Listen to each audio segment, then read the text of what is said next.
इसलिए आप हजरात से गुजारिश है पूरी जिम्मेदारी के साथ, अगर आपको अच्छा लगे और आज आप सुभान अल्लाह अल्हम्दुलिल्लाह माशाअल्लाह जो कहेंगे ना मेरे बाप के लिए कहेंगे ना अपने बाप के लिए कहेंगे, वो मदीने वाले रसूल पाक कहेंगे। तो जितने मर्द बैठे हैं वो हाथ उठाएं, मर्द लोग उठाइएगा, औरतें नहीं। हाँ देख लीजिएगा, नहीं उठाएगा तो खतरा लगेगा भाई।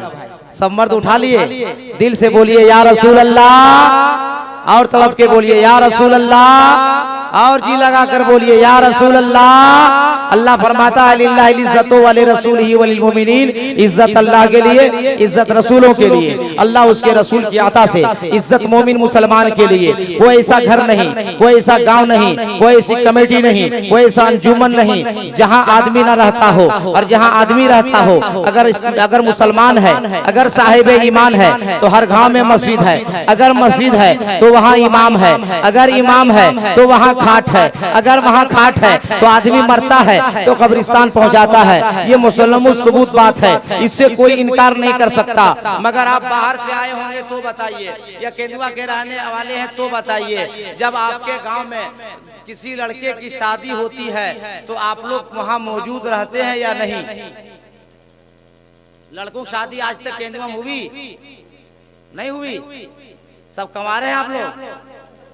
अरे लड़कों की शादी हुई, अरे बोलो ना मेरे भाई, लड़कों की शादी हुई। लड़कों की शादी होती है तो आप लोग देखते हैं लड़कों को 3 दिन पहले 2.5 किलो हल्दी उस पर रगड़ा जाता है, और 2.5 किलो हल्दी रगड़ने के बाद उसको नहलाया जाता है। लाइफबॉय साबुन से लड़का नहीं नहलाएगा, लैक्स सिंथॉल या कोई और सुपर साबुन होता है उसको लाया जाता है, और लड़का को नहलाने के बाद उसे पुराना कपड़ा पहनाया जाता है। पुराना, अरे दुल्हा बना, मजाक बात है। नया ना, नया कपड़ा पहनाया जाता है, और नया कपड़ा पहनाने के बाद उस कपड़े में अतर लगाया जाता है। सही या गलत? अरे बोलिए ना फट से भाई, सही है ना? और अतर लगाने के बाद अब लड़का का दोस्त इमाम के पास जाता है। जैसे आपके इमाम साहब जवान आदमी है, काफी खूबसूरत है, काफी अच्छा बोल रहे हैं, इमाम साहब जल्दी कीजिए। इमाम ने कहा क्या हुआ? मेरा बेटा दुल्हा बनने वाला है, सुरमा भी लगा चुका है, गुस्ल भी कर चुका है, नया कपड़ा भी पहन चुका है। इमाम साहब ने कहा अब क्या बाकी रहा? कहा हजरत इमामा कौन बांधेगा, पगड़ी कौन सजाएगा? अब इमाम तेजी से कदम बढ़ाते हैं और लड़के के सर पे अमामा बांधते हैं। अब लड़का तैयार हो गया। अब लड़का तैयार होने के बाद एक चीज बाकी है, हमारे इलाके में जब कोई दूल्हा बनता है तो अमामा बांधने के बाद एक फूल वाला बांधता है, क्या नाम है उसका? अच्छा सेहला, हाँ सेहला बांधता है। एक जवान से मैंने पूछा, ए बाबू पगड़ी बांध लिया, सुरमा लगा लिया, नहा लिया, वजू बना लिया, अतर लगा लिया, नया कपड़ा पहन लिया, अब सेहला काहे पहन रहा है? जवाब बहुत अच्छा दिया था, बोला हजरत बाप भाई हमको मुंह दिखाने के लिए छोड़ा है, हमने कौन ऐसा गुनाह कर दिया रे? बोला गुनाह कर रहे हजरत, हमारे ससुर से इतना पैसा मांग लिया कि हम मुंह दिखाने के लायक नहीं है।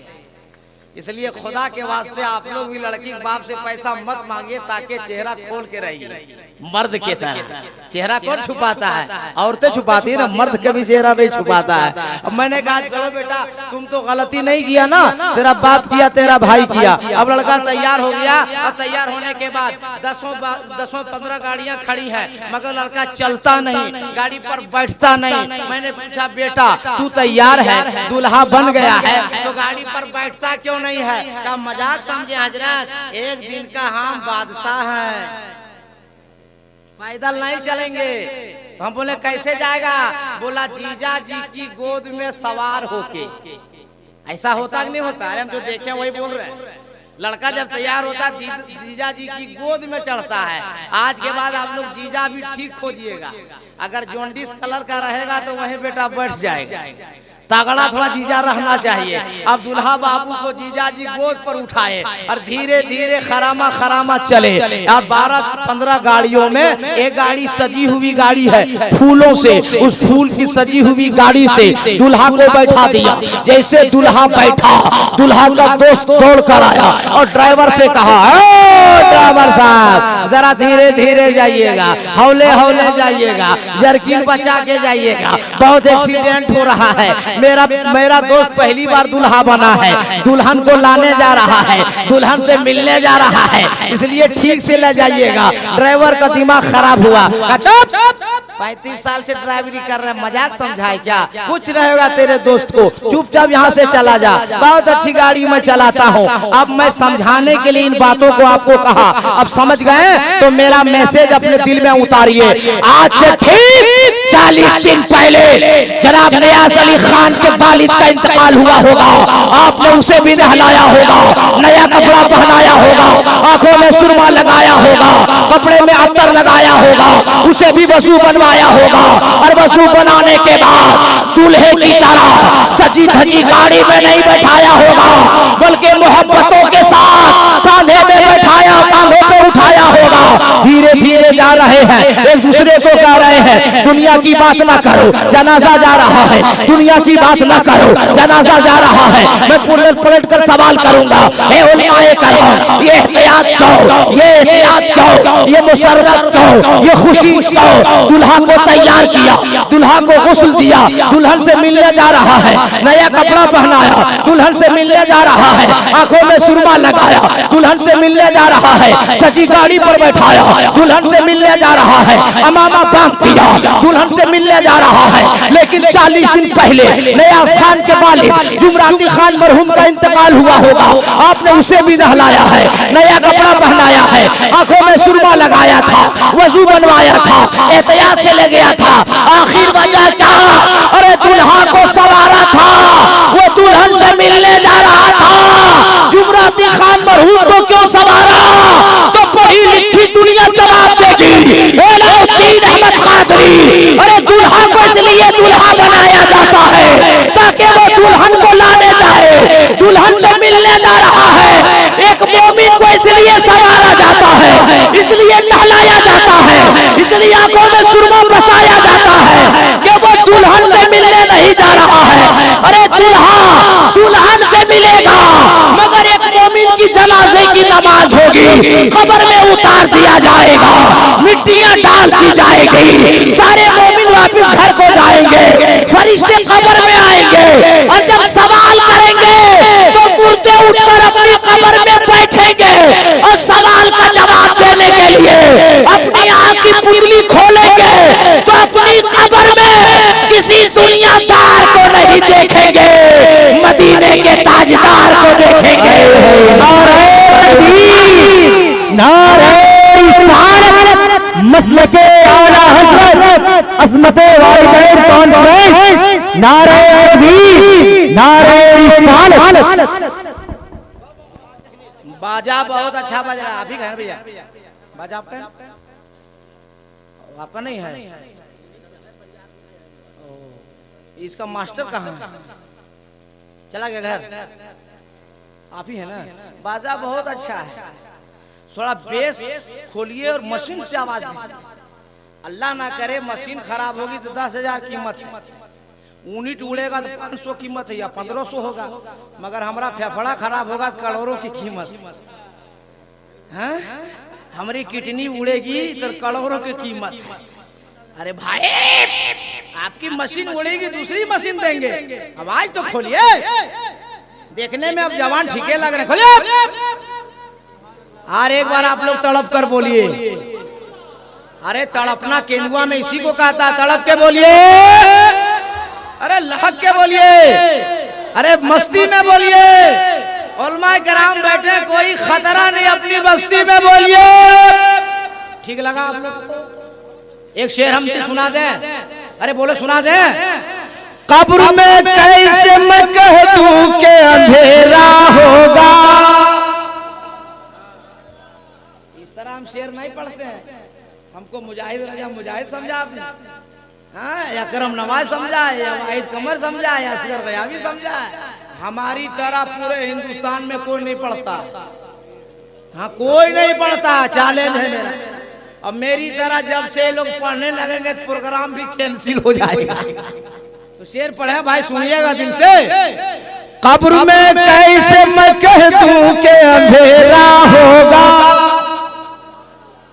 तुम लोग तो ठीक है, नौजवान है, बोलता का न अंडा लोग बोलता का न हाँ, तड़प के बोलो एक बार या रसूल अल्लाह। कब्र में कैसे मैं कह दूं कि अंधेरा होगा, सामने आका जो होंगे तो सवेरा होगा। बताइए वो मोमिन कितना खुश नसीब होगा कि जहाँ खुलेगा जवाब देगा तो सामने नबी को पाएगा। अच्छा आप लोग मसला बताइए, फजर की नमाज इमाम के आगे पढ़ते हैं या पीछे? नमाज नहीं पढ़ते आप लोग? अच्छा, जोहर में, असर में, मगरिब में, इशा में, ईद में, बकरीद में, जुमा में और जनाजे में पीछे। कौन बोला पीछे? जनाजा पीछे रहता है। कान के जड़ में बोलने मारेंगे, जड़ से बीमारी खत्म हो जाएगी। जनाजा सबसे आगे, इमाम पीछे। बोलिए है सही या गलत? आप लोगों ने आज तक समझा? जब तक जिंदा तब तक इमाम आगे, हम पीछे। जबकि जिंदा में इमाम के खिलाफ मीटिंग कर सकते हैं, इमाम के खिलाफ एहतजाज कर सकते हैं, इमाम के खिलाफ आवाज उठा सकते हैं। और आजकल हर गांव में हो भी रहा है। मर्द लोग बीवी को घर में नहीं बोलेगा, बीवी को बोलेगा तो बीवी बेलना मारेगी। हिम्मत कहाँ है? बीवी को घर में शौहर नहीं बोलेगा, जवान बेटा को नहीं बोलेगा, जवान बेटी को नहीं बोलेगा। और मस्जिद में आके इमाम से पूछेगा कल कहाँ थे? बोलिए सही या गलत? इमाम की तनख्वाह कम, झमेला ज्यादा। हाँ भाई, हमको एक आदमी एक इमाम बोला कि हजरत आप लोग का क्या है, 1 घंटा तकरीर करते हैं 10,000 ले जाते हैं। हमने तुम भी मेहनत करो ना रे, मेहनत करोगे तुम भी पाओगे। ये तो मुकद्दर न है, किसी का कोई मुकद्दर छीन सकता है? सबका मुकद्दर तो अल्लाह ने बनाया है और हर आदमी अपने नसीब से कमाता है। तो इमाम इमाम होता है, किसी के बाप का गुलाम नहीं होता है।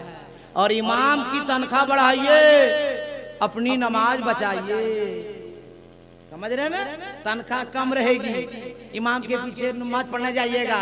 और आप लोग जुमा हम देखते हैं सबको, मार काला सुरमा, मार इफ्तार, और एकदम किरी कुर्ता सादा सादा, और इमाम के पास जा रहा है जुमा पढ़ने के लिए। और वहाँ इमाम का मूड खराब। जाओ, तनख्वाह कम दोगे, मूड खराब है, पढ़ने नमाज जाओ। अब इमाम साहब नियत मानेंगे, अल्लाहु अकबर, अल्हम्दुलिल्लाह रब्बिल आलमीन, घर में चावल खत्म हो गया है, अर्रहमान अर्रहीम मालिक यौमिद्दीन, बेटा बीमार है, बीवी के पेट में दर्द है। तब बोलिए आपकी नमाज होगी? अरे बोलिए ना भाई। देखिए टंके के चोट पर मैं बोलता हूँ, मैं वही बात करता हूँ जो तहकीक करता हूँ। दुनिया का कोई मुफ्ती माय का लाल ऐसा नहीं जो फतवा दे सकता कि नमाज हो जाएगी। नमाज होगी नहीं, नमाज उस वक्त आपकी होगी जब नमाज इमाम की होगी। इमाम की नमाज तब तो मुक़्तदी की नमाज। और इमाम की नमाज सही होने के लिए इमाम का दिमाग सही होना जरूरी है कि नहीं? अरे बोलो ना यार। और इमाम का दिमाग सही होने के लिए तनख्वाह ज्यादा होनी चाहिए कि नहीं? तो तनख्वाह बढ़ाओ, नमाज बचाओ। बात समझ गए नहीं समझ गए? और एक बात बोल देते हैं, हर मौलाना नहीं बोल पाएगा। ये सब बोलने के लिए हिम्मत चाहिए, कलेजी नहीं कलेजा चाहिए। दिमाग अगर खराब रहा इमाम का तो शिरनी लाइएगा आप, नजराना दीजिएगा आप और बोलिएगा हजरत हमरे अब्बू के नाम से इसाले सवाब कर दीजिए। इमाम का मूड खराब रहेगा, वो अपने बाप के नाम पर भेज के चल देगा, पता भी नहीं चलेगा। हम बता देते हैं, सब आप लोग नहीं करते हैं, मगर ये लोग को हम बता दे रहे हैं कि तनख्वाह बढ़ाइए, अपने आप को बचाइए। आज से 2 साल पहले जो मास्टर लोग भर्ती हुआ था, क्या बोलता हूँ, पारा टीचर वाला सब हड़ताल में बैठ गया था। हम मालदा से तकरीर करके आ रहे थे तो बंगाल में पूरी भीड़ देखे और नारा लगा रहा था, देते हो बे छड़ बोला, देते हो बे छड़ बोला, देते हो बे छड़ बोला। हम पकड़े बंगाली को, हमने क्या नहीं छोड़ेगा रे? बोला हमको पता नहीं है, उधर पूछो, उसको पता नहीं है। वो बोला लीडर से पूछिए, हम नारा लगाने जानते, देते हो बे छड़ बेला।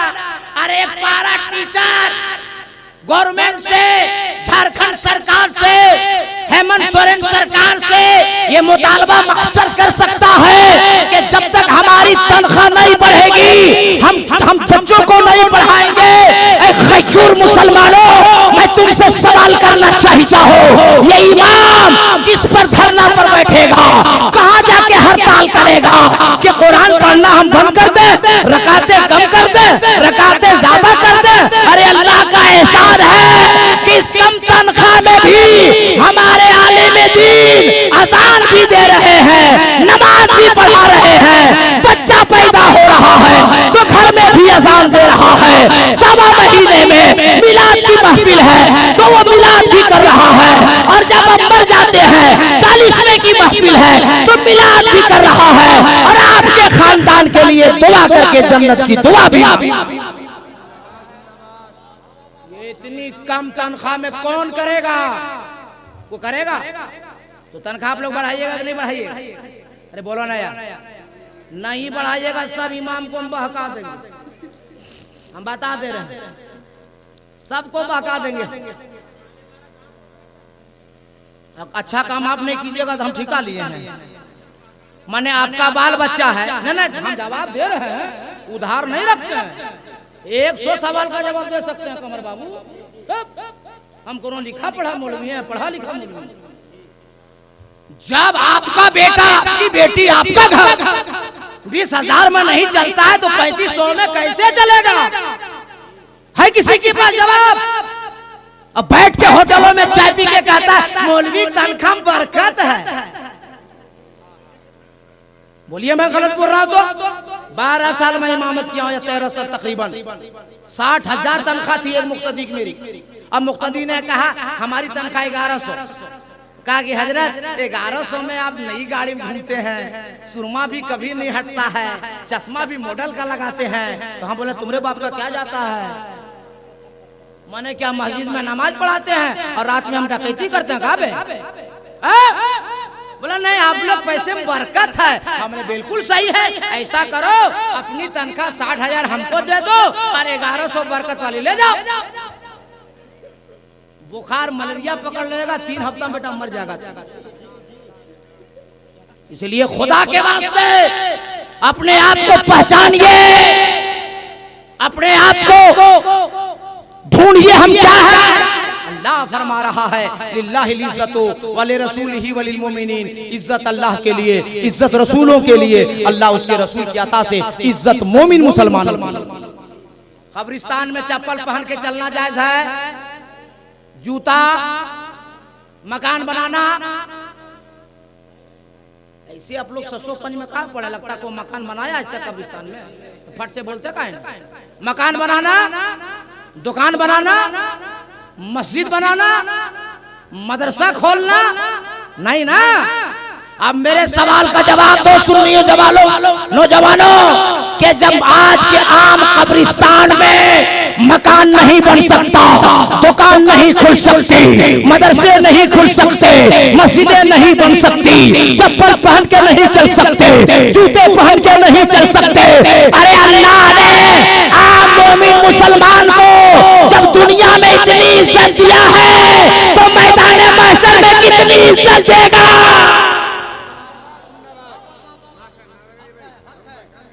एक और सवाल फिर तकरीर खत्म करेंगे। अभी जो लोग हड़ताल में बैठा उसका क्या नाम है? किसान। हाँ देखिए हम जदीद बात करते हैं, नई बात करते हैं। किसान बैठा है ना, किस लिए? उन लोगों के अनाज पे टैक्स ज्यादा लग दिया इसीलिए ना। अरे बोलो ना यार, इसीलिए ना भाई, जिसको हम लोग बोलते हैं हिंदी में काला कानून, यही ना। अरे भाई यही ना, ये अभी जुम्मा को छठी हुई ख्वाजा गरीब नवाज की। 908 साल हो गए गरीब नवाज के उर्स में, और उस वक्त दिल्ली का बादशाह प्रधानमंत्री ख्वाजा शमसुद्दीन अल्तमश थे, और ख्वाजा शमसुद्दीन अल्तमश के पीरो मुर्शिद हजरत ख्वाजा कुतुबुद्दीन बख्तियार काकी, ये दोनों दिल्ली में हैं। ख्वाजा गरीब नवाज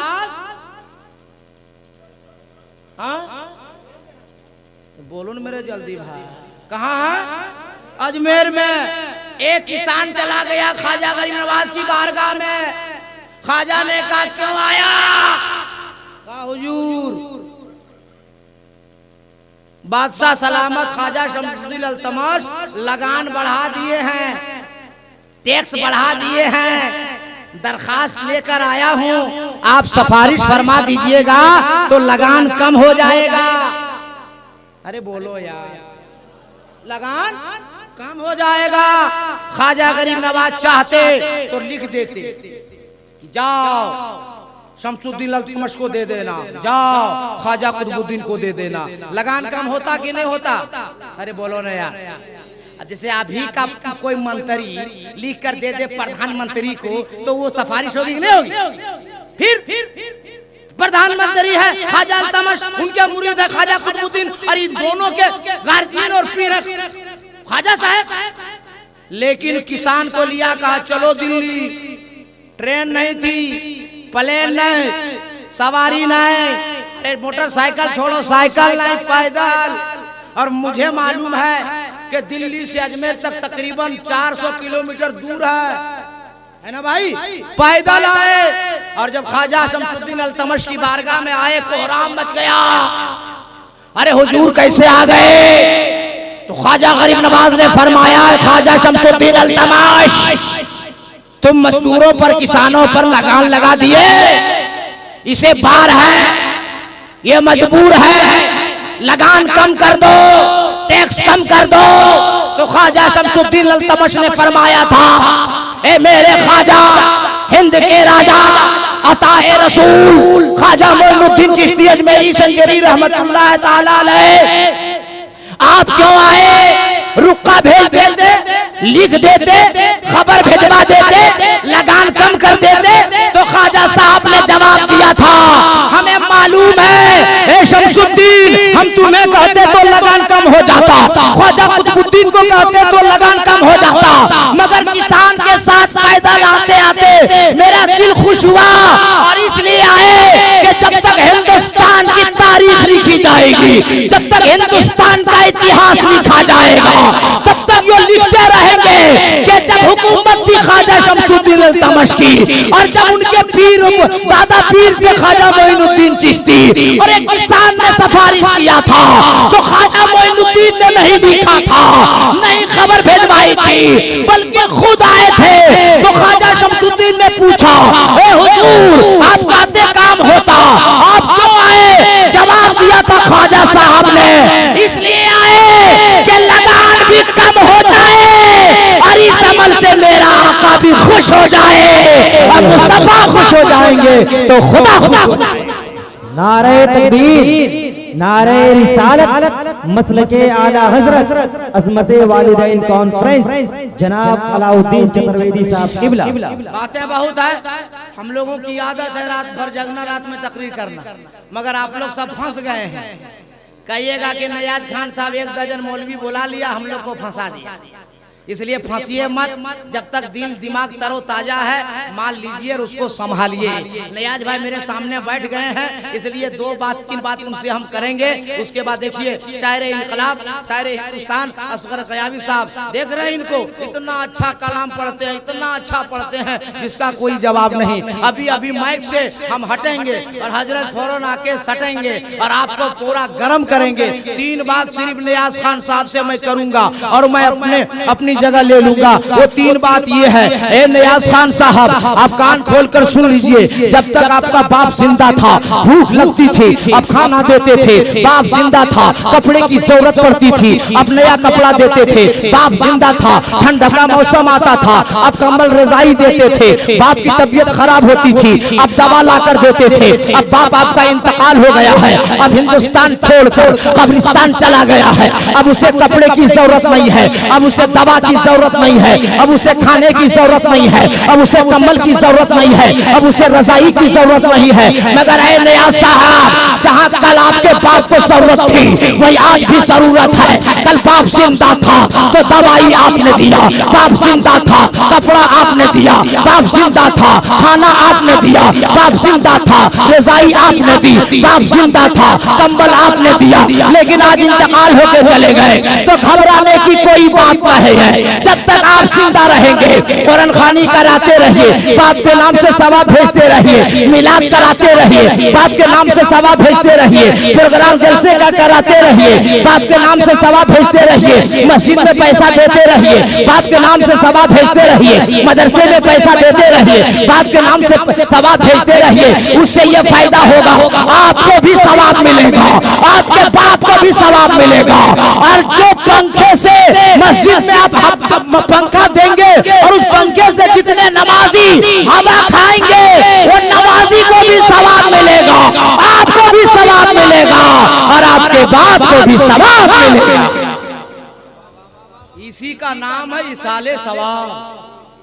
और सबसे अच्छी चीज बाप छोड़कर जो जाता है उसका नाम सुनिएगा, नेक औलाद। इससे बड़ा सदका कुछ है ही नहीं। और बड़ी खुशी हुई, अल्लाह ताला करम फरमाए, आपकी रोजी में दीन दुनिया चौगुनी तरक्कियां अता फरमाए, आपके अब्बा हुजूर को करवड़ करवड़ जन्नत नसीब अता फरमाए। इसलिए हम लोगों की अजान हो गई है। अरे हम लोग घर में पैदा हुए, अजान हुई नहीं हुई? हम लोग का बाप माँ अजान दिलाए कि नहीं दिलाए? आप लोग घर बच्चा नहीं पैदा होता तो ऐसा देख रहे हैं हम, घर में बच्चा होता तो अजान होती कि नहीं होती? तो हम लोगों की अजान हुई कि नहीं हुई? और हर अजान के बाद नमाज होती कि नहीं होती है? अब हम लोग की अजान हो गई, अल्लाह जाने कब नमाज हो जाए। बात समझ में आ रही है ना? इसलिए तैयारी कीजिए, हम लोग में सब है। गौस का दामन नहीं छोड़ेंगे, खाजा का दामन नहीं छोड़ेंगे। करबला दूर है, जाना जरूर है और नमाज पढ़ने नहीं जाएंगे। कब्र में फरिश्ता लोग मारेगा, कनपट्टी लाल कर देगा। हर बालिग आकिल होशमंद साहिब ईमान पर नमाज फर्ज है, किसी हाल में माफ नहीं है। और आप लोग की दुआ लेकर पूरे मुल्क हिंदुस्तान में ऐलान करता हूं कि जब तुम मुसलमानों अपने सरों को खुदा की बारगाह में झुका दोगे, खुदा जमाने को तेरे कदमों में झुका देगा।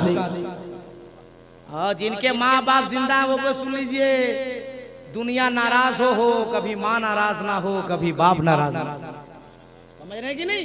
इसलिए नबी ने फरमाया माँ के कदम के नीचे जन्नत है।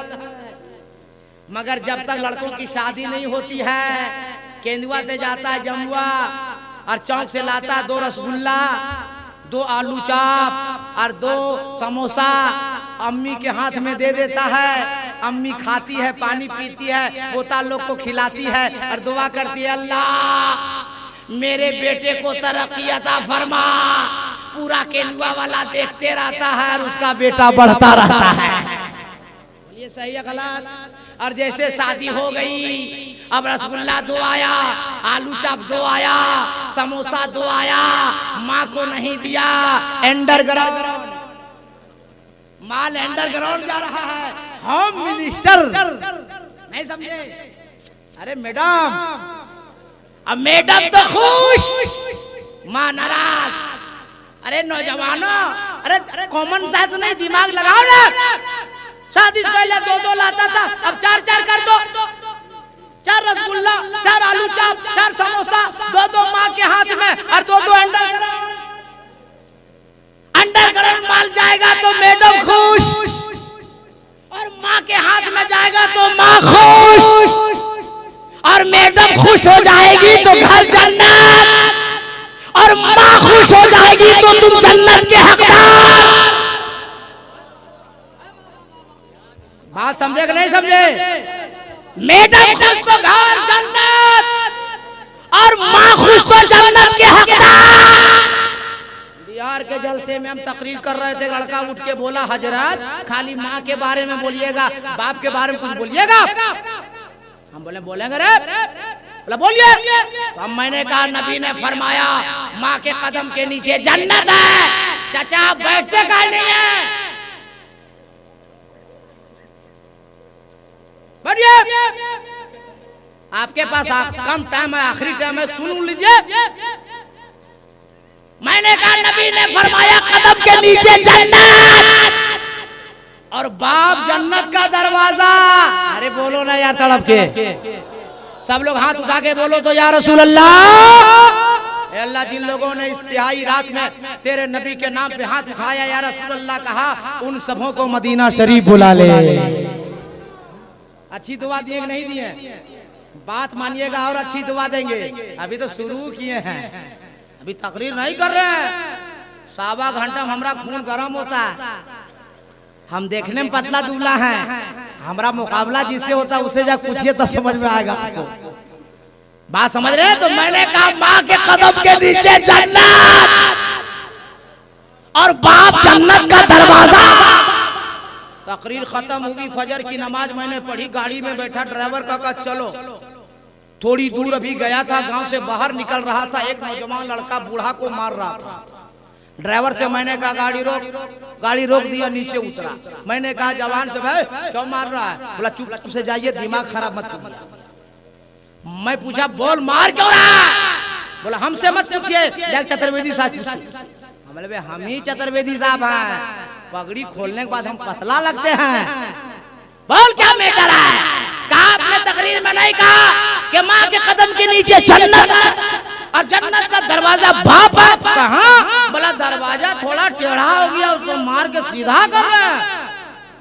ये लड़का लोग कम बदमाश नहीं है, इसलिए लड़कों बाप से बदतमीजी ना करो, बाप से मुंह ना लगाओ, बाप को तकलीफ ना दो।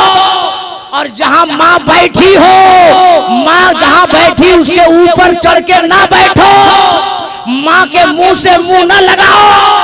इसलिए कि पीर की दुआ एक तरफ, आलिम की दुआ एक तरफ, इमाम की दुआ एक तरफ, खतीब की दुआ एक तरफ, शायर की दुआ एक तरफ, सारी दुनिया की दुआ एक तरफ और माँ की दुआ एक तरफ।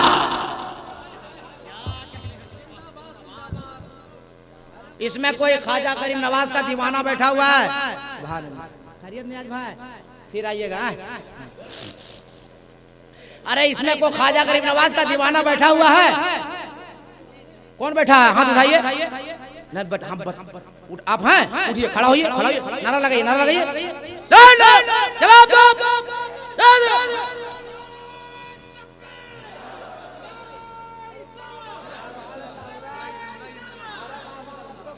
हो गया है, हो गया कि नहीं हुआ? और सुनो, कभी भी नबी का खद्दार बन के मत जिंदा रहिएगा, नबी का वफादार बन के जिंदा रहिएगा। जहाँ बाप को बेटा मिट्टी डाल देता है, भाई मिट्टी डाल देता है, बीवी को शोहर मिट्टी डाल देता है, जहाँ दुनिया की मोहब्बत दम तोड़ देती है, वही मदीने वाले मुस्तफा की मोहब्बत सहारा दे देती है। इसलिए नबी का गद्दार न बनो, नबी का वफादार बनो, नबी का शायदा बनो। शायदा बनिएगा कि नहीं बनिएगा? कैसे बनिएगा बता दें। हजरत बहुत दिन के बाद ये मिले, बहुत मानते हैं। हाँ, इनका मूड खराब होगा ना तो 100 रुपये से कम नहीं देते। कहाँ जा रहे हैं? जल्दी आओ, एक शेर पढ़ दें हम। अरे बोलो ना भाई, एक शेर पढ़ दें तो बोल दीजिए सवाब के लिए सुभान अल्लाह। जो शैताए नबी है खुल्द में बेरोके जाएंगे, जो शैताए नबी है खुल्द में बेरोके जाएंगे, जो गुस्ताखे नबी है कब्र ही से ठोके जाएंगे, गुस्ताख को कब्र ही से पिटाई होगी। और जो नबी का वफादार होगा वो दुनिया में भी खुशहाल रहेगा, कब्र में भी खुशहाल रहेगा, हश्र में भी खुशहाल रहेगा। और अल्लाह का करम होगा तो दुनिया वाले देखते रहेंगे, वो जन्नत का हकदार हो जाएगा। अल्लाह फरमाता है वलिल्लाहिल इज्जतु वलिरसूलिही वलिलमुमिनीन, इज्जत अल्लाह के लिए, इज्जत रसूलों के लिए, अल्लाह उसके रसूल की अता से इज्जत मोमिन मुसलमानों के लिए। अगर मोहब्बत बाकी रही, मेरी जिंदगी सलामत रही, दोबारा कभी याद किया तो मैं तकरीर करूंगा। अभी तकरीर नहीं, इसे सिर्फ केंदुआ में टेलर में दिया और मैं चला। हाथ उठाइए मेरे साथ और नारा लगाइए, सब लोग उठाइए, जितने मर्द बैठे उठाइए, नारे तकबीर, और जोर से नारे तकबीर, नारे रिसालत, नबी का दामन, अली का दामन, वली का दामन, गौसो ख्वाजा रज़ा मुजाहिद का दामन। जोर से पढ़िए ला इलाहा, सब लोग ला इलाहा इल्लल्लाह मुहम्मदुर रसूलुल्लाह, अस्तगफिरुल्लाह रब्बी मिन कुल्ली ज़ंब।